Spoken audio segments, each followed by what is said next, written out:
I'm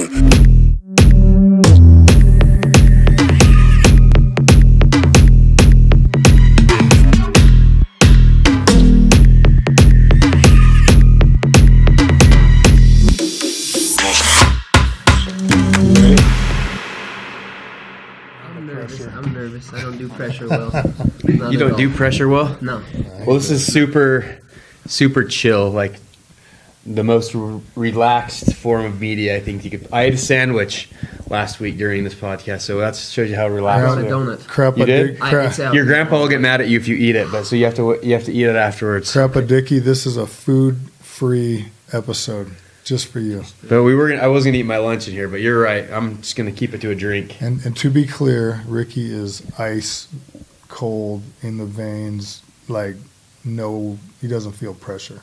The dude's rock solid. Oh, really? Yeah. Oh, I thought you were like being serious and super nervous. No. Okay, that's good. He's got ice in his veins. So, episode 19, keeping it going here, kind of back to a little bit more of a positive, inspiring content. And kind of to go along with that, Adam and I wanted to kind of make a little bit of an announcement of something that we've kind of had in the works for a little while, something that we've wanted to do for Riven. And as anybody in Utah, and this was even trending nationally, knows, recently there was another officer that was killed in the line of duty, Officer Doug Barney. And something that Adam and I have wanted to do each month is find a cause or something that we can get behind. Because like we've said before, the truth is Adam and I care way more about Riven and what the brand represents and what we stand for than we do even money. It's not either of our primary source of income, and so we want to really do what we can to give back. And so we're going to be releasing a tee that Christian can link up here, that's going to be an end of watch like shirt and honoring the fallen officer Doug Barney, and any of the proceeds that we have from that shirt we're going to donate 100% to the family. So and put it this way, we have a lot lower costs on something like that because we do manufacture the shirts here than somebody else. So a majority, probably around 70% or more of what the price of the shirt will be going towards this family. And so just like all of our other Riven apparel, this shirt's going to be a high-end, it's not your typical kind of shirt that you're buying just to support a cause, but this will be a nice high-end piece of apparel that you'll be proud to wear, proud to represent the cause, and it's going for a great cause. And so this is something that we're going to be doing going forward. Is every month we get approached all the time by causes and to support people, and we love doing so, but we want to kind of do whatever we can and reach whatever audience we can to bring either wider awareness or a greater impact to those people.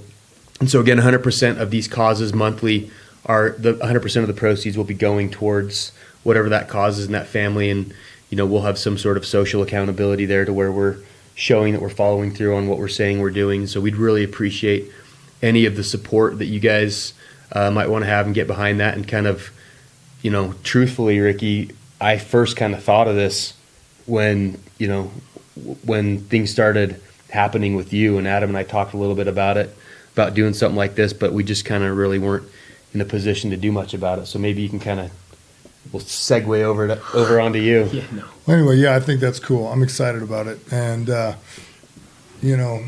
know there's been a lot of positive and negative about police officers lately, but the thing with Officer Barney was totally positive.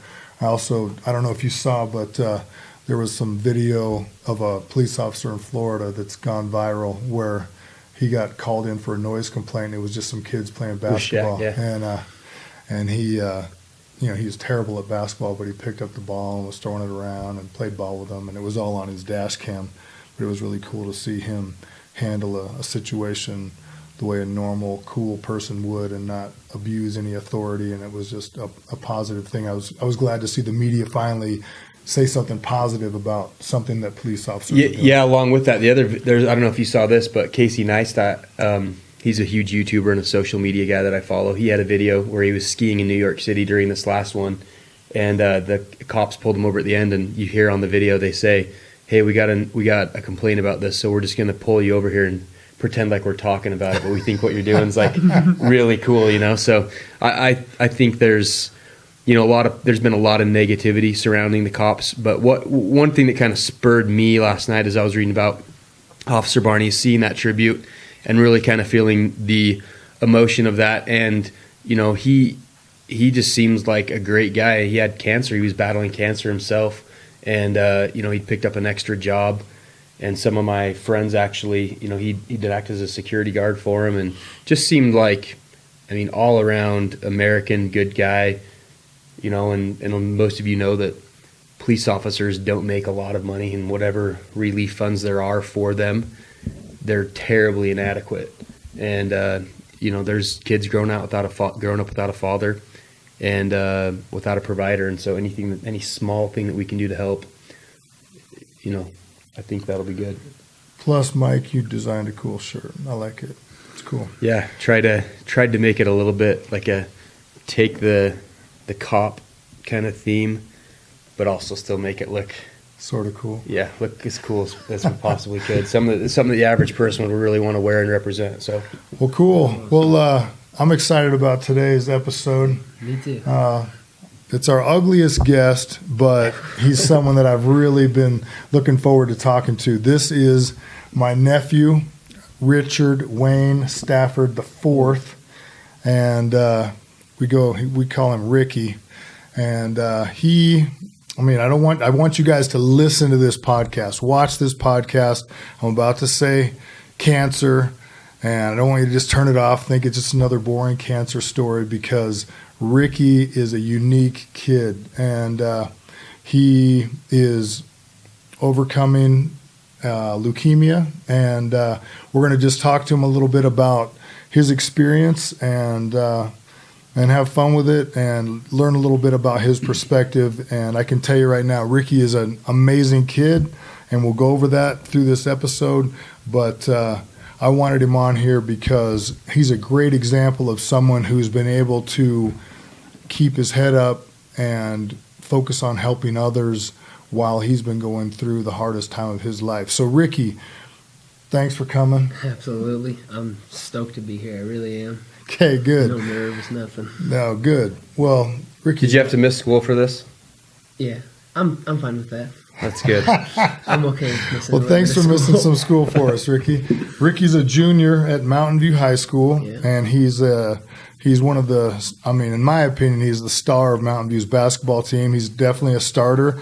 And so Ricky was diagnosed with cancer. When was that? February 24th of 2014. Okay, and you were a ninth grader. Mm-hmm, ninth grade. Okay, so Ricky. So almost 2 years ago. Ricky was one of, in fact, he was the only ninth grader on the varsity, or no, you and one other kid, right? Mm.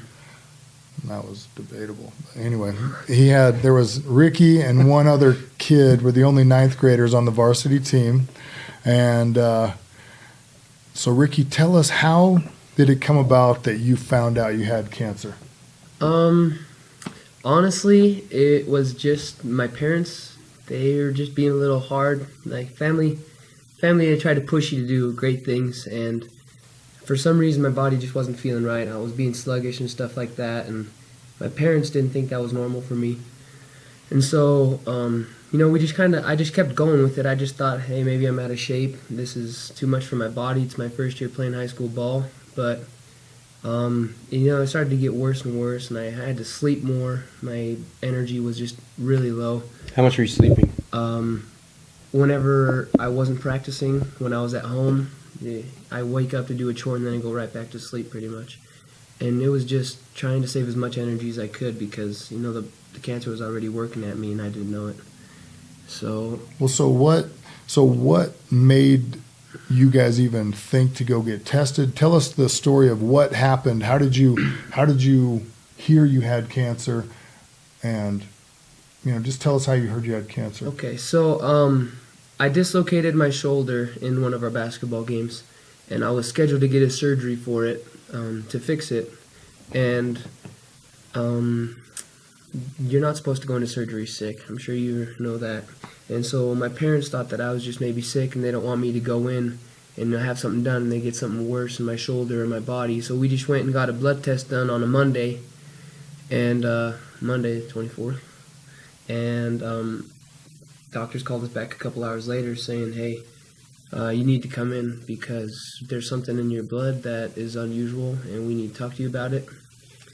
So are you saying that you went in just based on your mom and dad's recommendation, that they kind of could tell you were sick? Well, no, so because they he wanted was to scheduled see. to have surgery on his shoulder. But I know, but like, was it the doctors that were saying you need to have this test, or So was my it your mom saying, hey, maybe we should get this checked out? My dad was just aware that going sick into surgery isn't a good thing, so they decided to just get me checked. So whether it did be anything. parents' intuition or something else that kind of told them, that just right there seems like a interesting, non-just luck Yeah, circumstance right there, I would say. for sure. So then, Especially knowing your so then parents. you go in there, and so who was That was there hard.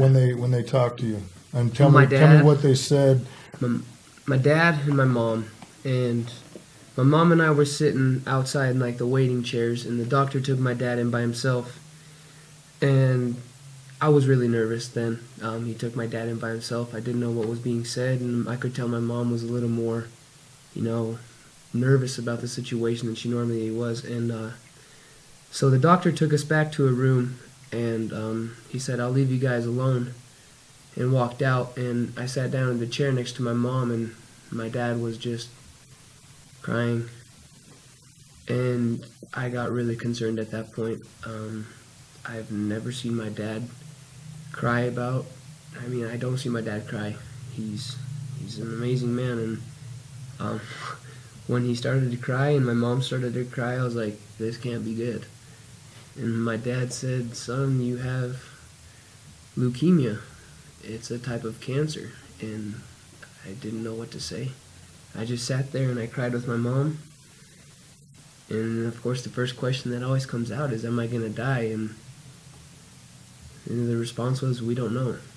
And that's kind of how I found out. And so they told us that there was already a room for me at Primary Children's Hospital. So we drove straight up from right there. You got to go home, say goodbye to my family. Yeah. You came over just to make sure everything was okay with my family and me. And then it was up to start the journey up at Primary Children's. So that's how we found out. That was the day. Well, so It's crazy. tell me this. I mean, So you were right there. Look, went straight from the hospital. Like, doctor breaks it to you, go home, get your stuff, go to get checked. That's literally how fast it went. I mean, you have two of the most hardcore parents. I mean, you have really an intense dad. You have an intense mom. You have great mom and dad, but they can brush things off real easy. Yeah. Obstacles, little minor obstacles are nothing. So for them to be that serious and for them to say they don't know whether you're going to live or not, tell us the thoughts that you had go through your mind in those first few hours. Fear just of dying. I mean, I was 15 years old. I didn't want to die.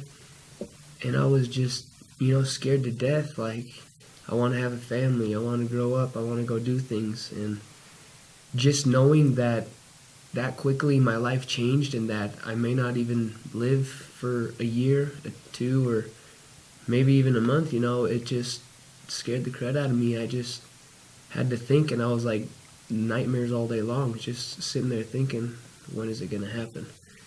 And it mentally takes a lot out of you to know that it could happen to you at any moment. And so it was hard on me. And So what are the, when you're diagnosed with leukemia at your age, what are the chances of you dying, or what's the mortality rate?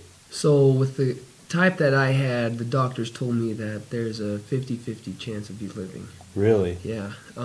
Luckily for me, I happened to get up there within a 2-week period of time where they were ending a trial with a certain drug, and if I were to go on this study, it increased my chances to like 70-30 or 80-20 in the survival rate. So, I don't think it was coincidence that I got cancer at that time and then have the opportunity to go right there and just, have something like that just be right there for me back. So I don't even know if I ever told Adam this, but your mom came in to get some Riven stuff like the day or right around the time you went into the hospital.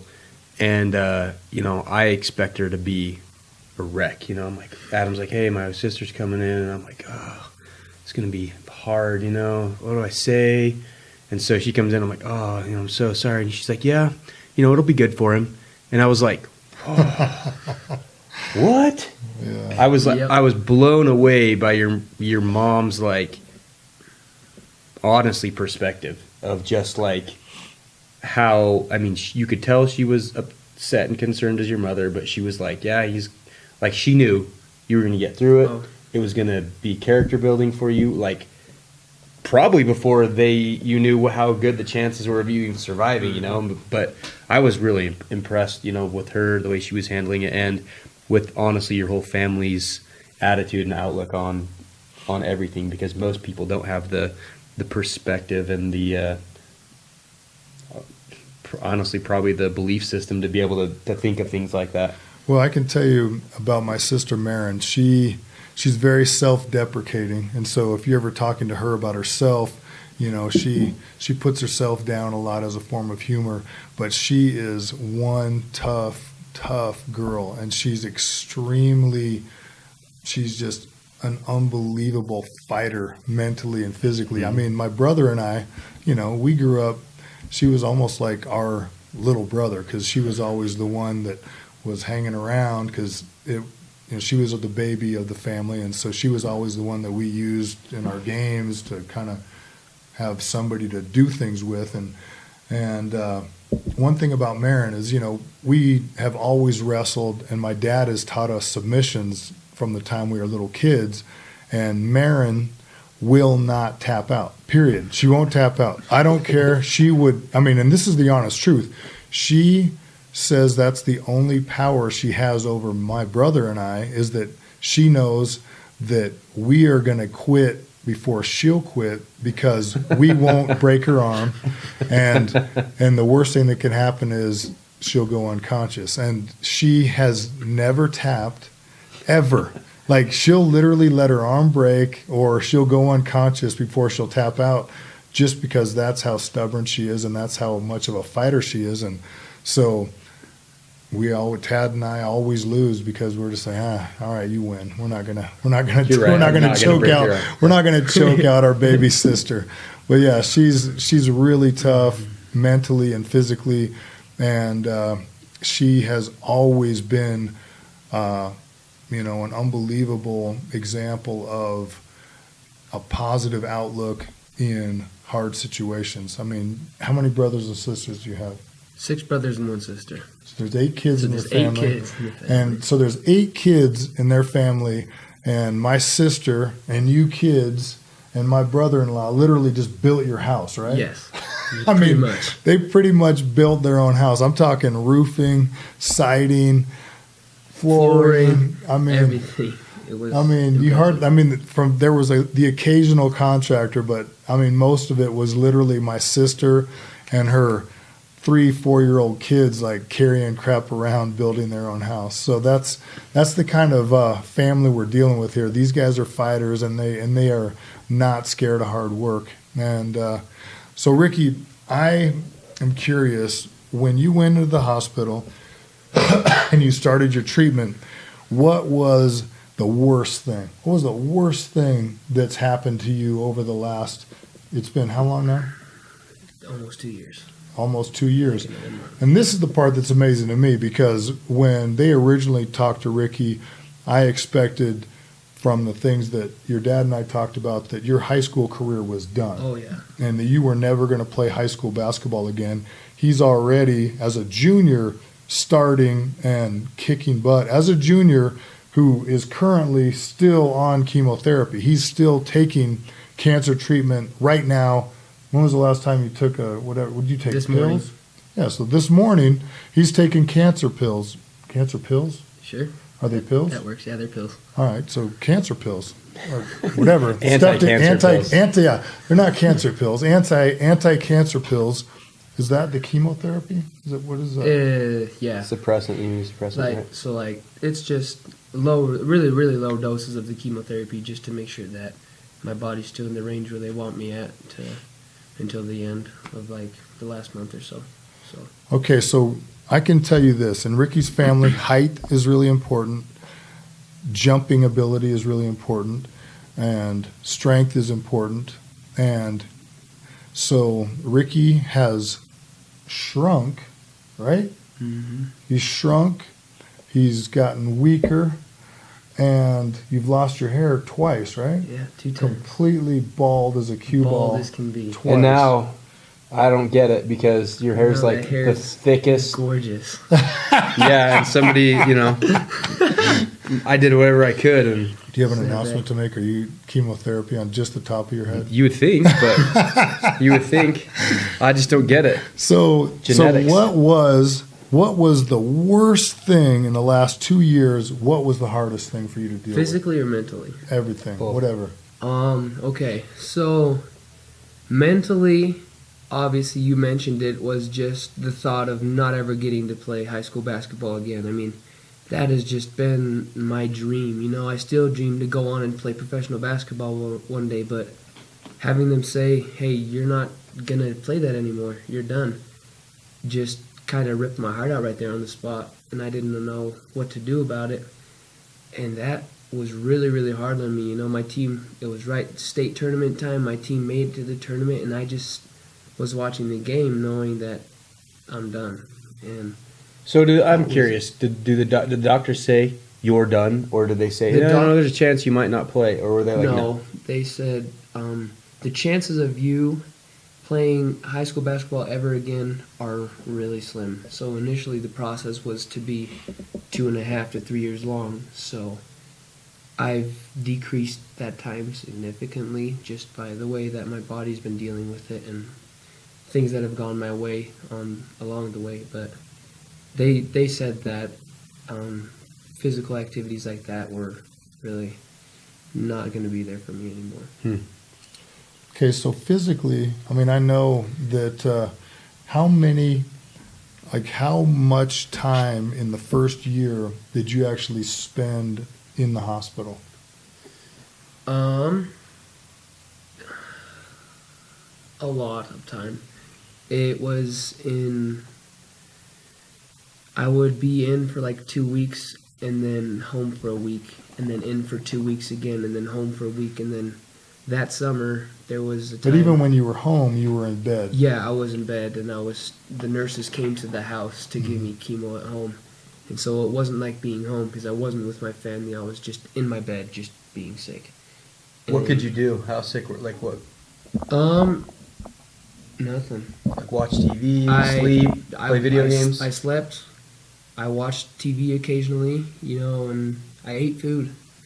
And I just had my mom there to be You my couldn't friend. even really eat that much food, right? No. Because it made you nauseous. It made me sicker than can be. Yeah. And yeah. So I spent, I don't know, a good, I think half of the year, something related to being in the hospital or having the treatments done that year. And there was a time where I was in the hospital 27 days in a row, and that was hard. But Were you up at Primary Children's yeah, mostly? I was at Primary Children's every single time. Haven't gone anywhere else for that. And the part that I think is cool about when you were in the hospital is that you were there, you were suffering physically more than you've ever suffered in your life, but what was it that helped you pass the time the most enjoyably while you were there? My mom. Your mom? Yeah, she just. We have a gift in the family to sing and musical talent. Oh, you think I'm just teasing. Oh, It's better than good. than your It's family. better, it's I'm gonna better tell you than that much right now. That's true. It's So- good, dude. I'm just playing. My mom decided to get me into guitar and stuff like that, and so I kind of learned the guitar enough to play songs, and then it led into the ukulele, and so I had 2 different instruments that I could play that kind of helped me pass by the time, and I'd have friends come up and play music with me and sing, and I'd have my cousins and stuff come up. And yeah, there's the occasional movie that helped you pass your time by, and music was really the biggest one after that because the rest of the time you're spent being sick. Yeah. Well, weren't you able to actually go to the other little kids in the cancer unit and sing and hang out with them? I think I've held 2 concerts. That's what I call them. Just, you're not allowed to go into other cancer patients' rooms as a patient. But you are allowed to be out in the hallway, and so I just, I'd pull a chair out right outside my room, and I would just play. And the nurses would all come from around the corner, the doctors would come, and they just all sit there and listen. And, it's just something to help others and bring their spirit up, because it's hard up there, and knowing that someone's doing okay gives so much hope to everyone else. So that's what I was really trying to accomplish there, was just give other people hope and letting them know it was okay. And the more I did it, the more other people joined in with me and started to do the same thing. So it was just awesome fun to be up there and just do that. I remember seeing those videos, and it was really, it makes me kind of emotional just talking about it, because it was so cool to see you totally bald-headed, just looking just on your deathbed, and you're out there trying to make everybody else happy and making these other little kids that are sick feel better. And that was really something that was really inspiring to me. And you've been a huge inspiration to me, because, as you know, things haven't gone the way I've wanted them to for my son, but knowing what you've been able to go through and come through with a positive attitude, even though obviously this isn't ideal, to be able to have that positive mindset and to look to make the situation good and to help others has really helped me deal with the adversity that my kids have had to go through as well. So I really appreciate you for that, bud. Yeah, to say that you're like a good example in everything that Riven stands for, and you and your family, and that mentality and all that, I don't think we could even state that enough. It almost seems unreal, like you're like the source of a Hallmark movie or something, honestly. But was there ever a time where you were just like mortal and like not always so happy, where you were just like, you know what, man, this sucks. Like, why did this happen to me? Absolutely. I had those times. There was a lot of them. And I don't know how to describe it. It's just knowing that your body is dying on you. You're just like, this just isn't fun at all. And it gets really hard being there the longer you are, the more you don't see your family, the more you don't get to be a normal human, the more it kills you inside. And a lot of the times I just felt like it sucked, and I just lay there in bed and say, this isn't fun. And there's always someone there to kind of help lift it back up. But those times happen for me, for sure. It's not just because I had a happy attitude that there wasn't ugly things that went on as well. It's just the happy over the ugly. This is something that we talk about all the time, and I'm a huge believer in mentality, and like positive mentality and inspirational, and not just from let's just say this stuff, but really like people that believe that. I really believe that, obviously you're proof of that. I believe that the people that this is just anecdotal. I have no support or haven't read anything on the contrary, but I believe that there's got to be a huge influence on people's mentality on survivor rate of terminal diseases or cancer or diagnosis, rather than somebody who maybe has an opposite attitude and is like, man, this sucks, and kind of checks out mentally and is unwilling mentally to fight. I believe that's when they lose. Yeah, and not all the time. There's people obviously that have great mentalities and a great mindset, and the disease is just too much or whatnot. But do you think and do you believe that your mentality, your upbringing, your morals, your belief system had a big part in the way that you've been able to deal with it? Absolutely.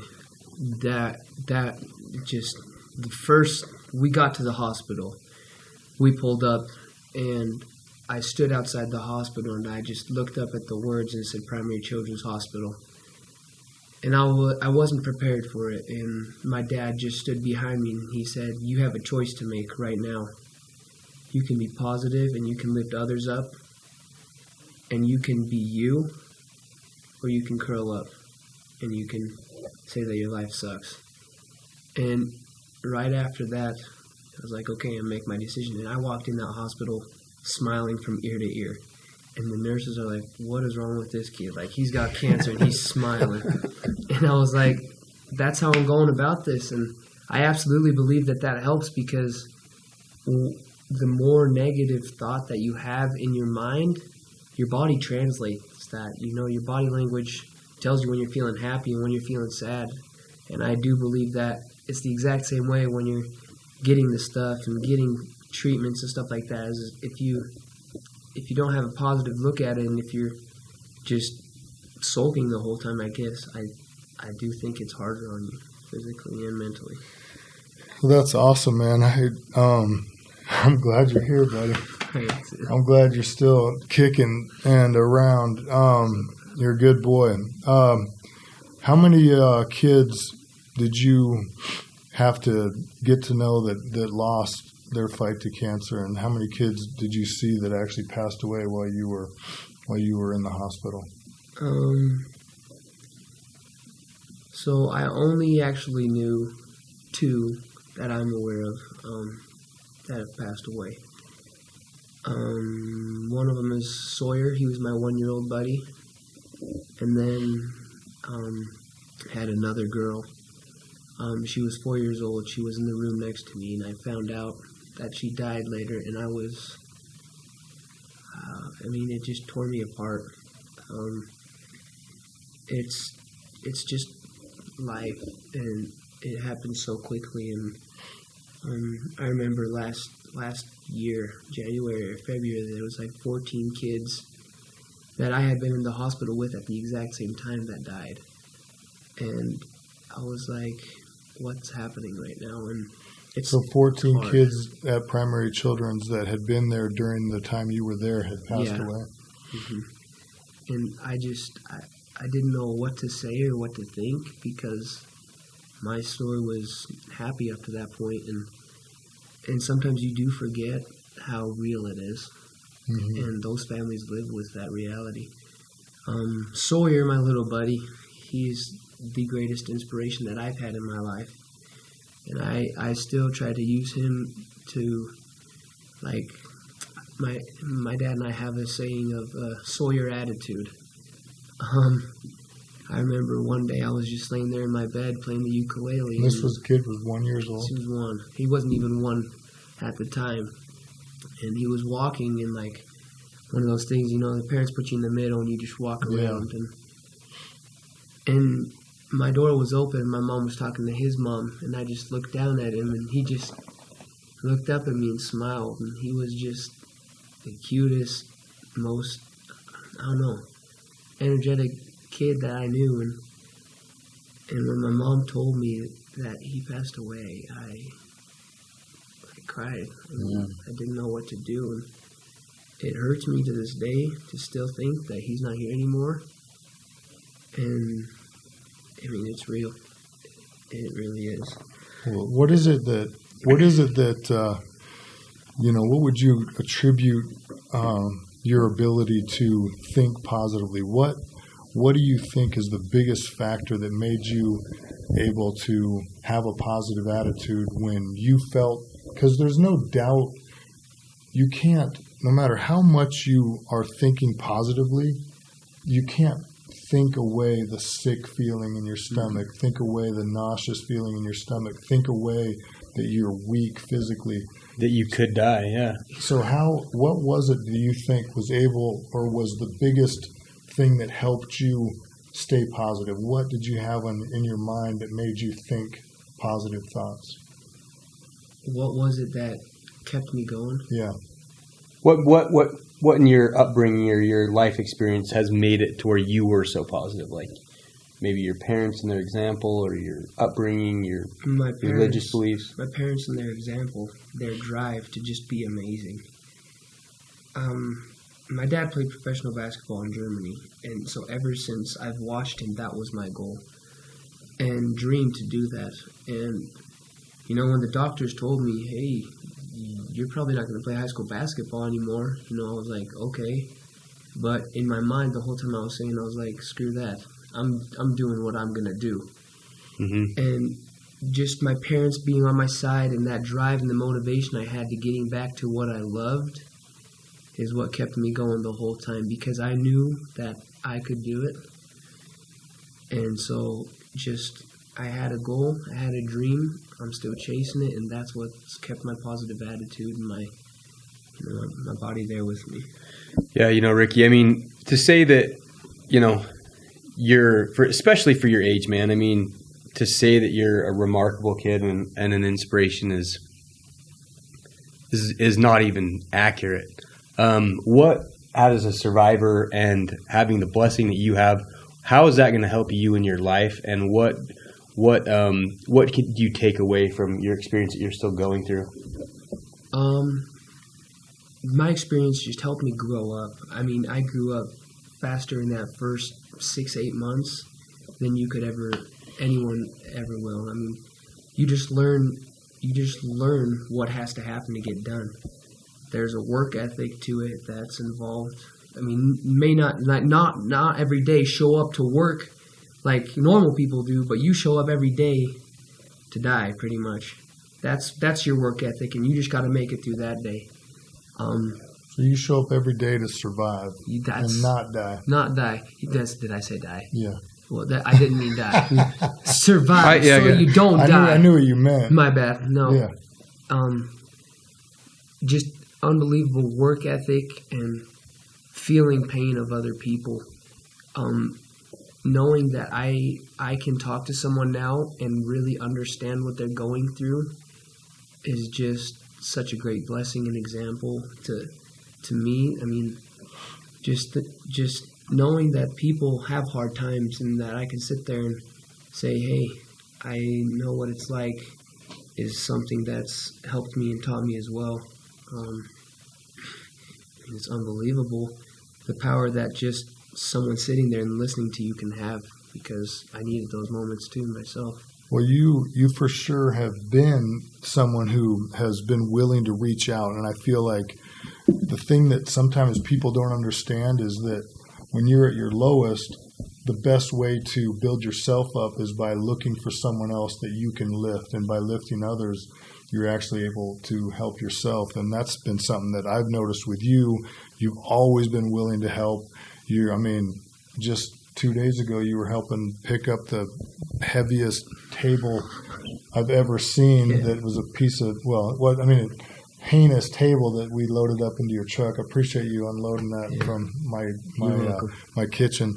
But Ricky, what, now that you're playing, like just the other night, I was at your basketball game and you're playing Gunner School. And, I thought it was cool that, of course Gunner is going to, he's with his homies and they're all cheering. And whenever you were shooting a free throw, Gunner he stopped chanting and trying to make you miss. But how do you feel now playing games and practicing? Do you have a different perspective on the work of practice and on the pressure of games? I mean, how do you feel differently now than you did before you had cancer? I just look at it every day as it's another day to get to work. I say before every game it's another day in paradise, because some people don't have the opportunity.